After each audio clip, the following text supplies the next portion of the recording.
Hello, and welcome to the 2020 Tucson Humanities Festival. My name is Alain-Philippe Durand, and I'm the Dean of the College of Humanities. Thank you for joining us. My esteemed colleagues have prepared these presentations to challenge and inform us, and perhaps help us seek better solutions to the problems we face in the world today. Now, please enjoy this presentation and visit our website, humanitiesfestival.arizona.edu, for the complete event schedule, as well as recordings of this event and future events.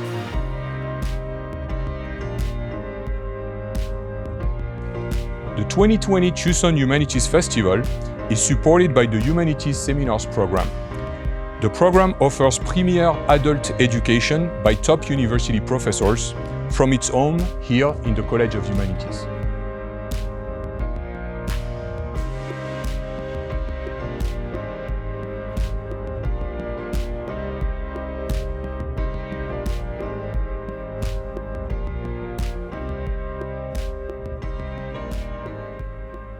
Welcome everyone to the Tucson Humanities Festival. I'm Francesco Rabissi.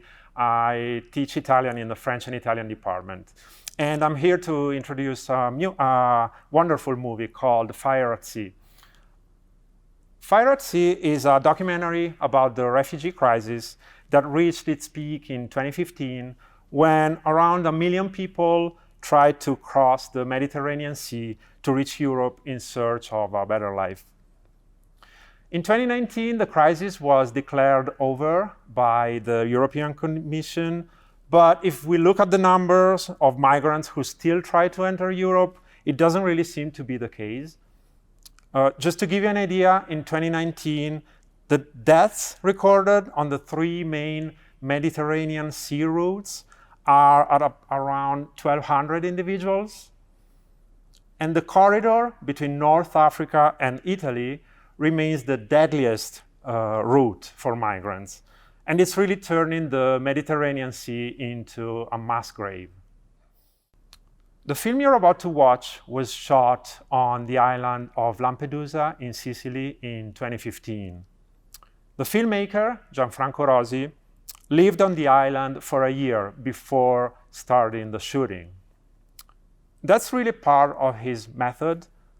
He wants to become part of a situation. He wants to develop a special connections to the reality that he's filming, and so that he can give the audience a sort of inside perspective on that reality. The reason why I picked this movie among all the documentaries that have been released recently and that deal with borders and migration issues is that Fire at Sea is not really your typical average documentary that you would expect about the migrant crisis. What I mean by that is that the movie is not so much a reportage on the arrival of migrants to Lampedusa, as it is a film about the permanent residents of the island and about how they organize their life. So in a way, it's a film about organized life on an island. More specifically, the camera follows the daily routines of 5 characters. We have Samuele, who is a 12-year-old boy that we follow in his daily situations, such as in school or at home or playing with friends and so on. We have Dr. Pietro Bartolo, who is a sort of moral center of gravity of the film. He's the director of the outpatient clinic on the island. So he's the first person who checks on the health conditions of the migrants when they land. And these two are really the 2 main characters of the movie, Dr. Pietro and Samuele. And then we have other 3 minor characters. We have a DJ working for the local radio station, and then we have a fisherman and a scuba diver. So we have this documentary that doesn't follow the rules of conventional informative documentaries. We don't have voiceover, we don't have interviews to experts telling us how things are in truth, and maybe telling us how to feel, what to feel, what our emotions should be when watching those images. The goal of the documentary doesn't really seem to be to raise awareness or to speak in the name of the migrants. Instead, we have an ethereal, elusive, impressionistic account of daily life on an island.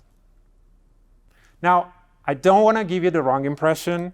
You're going to see images of human misery and pain as you would expect from a documentary on this subject.